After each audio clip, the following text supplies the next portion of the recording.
Hi welcome to கணிதம் guide. இன்னைக்கு 9th மேக்ஸ்ல பயிற்சி 2.8ல 4வது சம் பார்க்க போறோம். என்ன கொடுத்துருக்காங்க? கீழ்காணும் தகவலை அறிவியல் குறியீட்டில் எழுதுக.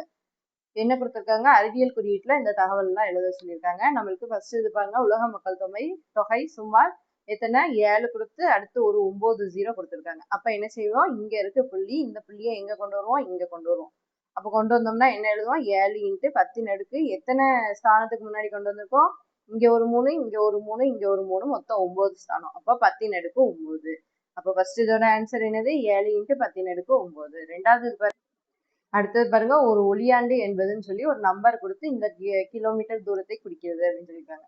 இங்க இருக்க புள்ளி, இந்த புள்ளி அப்படியே எங்க கொண்டு வருவோம்? இங்க கொண்டு வருவோம் 9 பக்கத்துல. அப்போ 9 புள்ளி இந்த இது வரைக்கும் எழுதிக்கோங்க. 4 6 0 5 2 8 4 வரைக்கும் எழுதிக்கோங்க. இன்ட்டு 10⁻. எத்தனை ஸ்தானத்துக்கு முன்னாடி கொண்டு வந்திருக்கோம்னு பாருங்க.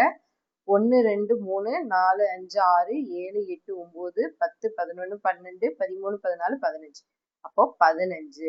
அடுக்குல என்ன வரும்? 15. அப்ப இதோட ஆன்சர் என்னது? இந்த நம்பரை இங்க இருந்து இது வரைக்கும் கொண்டு வந்துட்டு இந்த நம்பர் ஃபுல்லா எழுதிட்டு 0க்கு வேல்யூ கிடையாது, அதனால 0 எழுத வேண்டாம். 10⁻15ன்னு போட்டுங்க. எத்தனை ஸ்தானம் முன்னாடி கொண்டு வந்திருக்கோமோ அந்த இதை. சரியா? அடுத்தது பாருங்க, மூணாவது இது பாருங்க, ஒரு எலக்ட்ரானின் நிறைன்னு கொடுத்து மொத்தம் இவ்வளவு நம்பர்ஸ் கொடுத்துருக்காங்க. இந்த இதை புள்ளியை இங்க இருந்து இந்த 9க்கு பக்கத்துல கொண்டு வர போறோம். சரிங்களா? ஏன்னா நம்மளுக்கு புள்ளிக்கு முன்னாடி ஒரு ஸ்தானம் இருக்கணும், அதனால இங்க ஃபுல்லாவே 0 இருக்கிறதுனால நம்ம அடுத்து ஒரு டிஜிட் வேணுங்கிறதுக்காண்டி 9க்கு அப்புறம் கொண்டு வந்துடும். அப்போ 9.10 9 3 8 2 2 அதை அப்படி எழுதிக்கோங்க. இங்க 9 புள்ளின்னு இன்ட்டு 10⁻. மொத்தம் இதுல இருந்து இங்க வரைக்கும் கொண்டு வந்திருக்கோம். எத்தனை நம்பர்ஸ் இருக்குன்னு எண்ணணும். அப்படிதானே? புக்ல பாத்தீங்கன்னா தெரியும், 3 3 தனித்தனியா பிரிச்சு கொடுத்துருப்பாங்க. அதுல 1 2 3 4 5 6 7 8 9 10 மொத்தம் 10 தடவை 0 வந்திருக்கும். அப்படிதானே? 10 தடவை 3 3 வந்திருக்கும். அப்ப 5 3 30.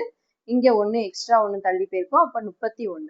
இங்க இருந்து இங்க வந்ததுனால -31. அதாவது ஃபர்ஸ்ட்ல இருந்து லாஸ்ட் வந்ததுனால இடப்பக்கமா வலப்பக்கமா நகர்றதுனால நம்ம மைனஸ்ல போடுறோம். சரிங்களா? அப்ப -31. அப்ப இதோட இந்த சம் முடிஞ்சு. தேங்க்யூ ஃபார் வாட்சிங். சேனல் வந்து சப்ஸ்கிரைப் பண்ணி வச்சுக்கோங்க.